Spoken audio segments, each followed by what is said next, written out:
ఈ ఎక్కడున్న తల్లులు పిల్లల్ని కనుండొచ్చు, దేవుడు నాకు గర్భఫలాన్ని ఇచ్చాడు అని సంతోషపడి ఉండొచ్చు.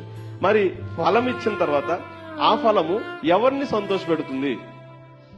ఆ గర్భఫలము లేదా మీ పిల్లలు ఎవరిని సంతోష పెడుతున్నారు? మిమ్మల్ని సంతోష పెట్టారా లేదా?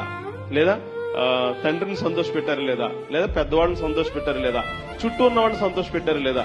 ఎవరినైనా సంతోష పెడుతున్నారా లేదా? మనకున్న పిల్లలు ఎవరికి ఉపయోగకరంగా లేకుంటే దానివల్ల గర్భఫలం అని చెప్పుకోవడం, మళ్ళీ అది దేవుడిచ్చిన బహుమానంగా చెప్పుకోవడం, దేవుడిచ్చిన స్వాస్థ్యంగా చెప్పుకోవడం వల్ల ఉపయోగం ఏముంది?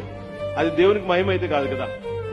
ఒక చెట్టు ఫలం ఏ విధంగా అయితే 10 మందికి ఉపయోగకరంగా ఉంటేనే దానికి ఉద్దేశం నెరవేరినట్లు, అలాగే గర్భఫలము కూడా అనేక మందికి ఉపయోగకరంగా ఉండాలి. మరుముఖ్యంగా దేవుడికి ఉపయోగకరంగా ఉండాలి.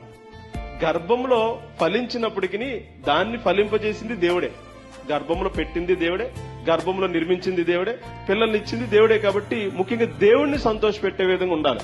కానీ ఆ పరిస్థితి ఉందా లేదా? ఆ పరిస్థితి ఉందా లేదో మనం ఒకసారి చెక్ చేసుకోవాలి. మన పిల్లల వల్ల దేవుడికి ఉపయోగకరంగా ఉందా లేదా, దేవునికి మహిమకరంగా ఉందా లేదా అనేది ఒకసారి చెక్ చేసుకోవాలి.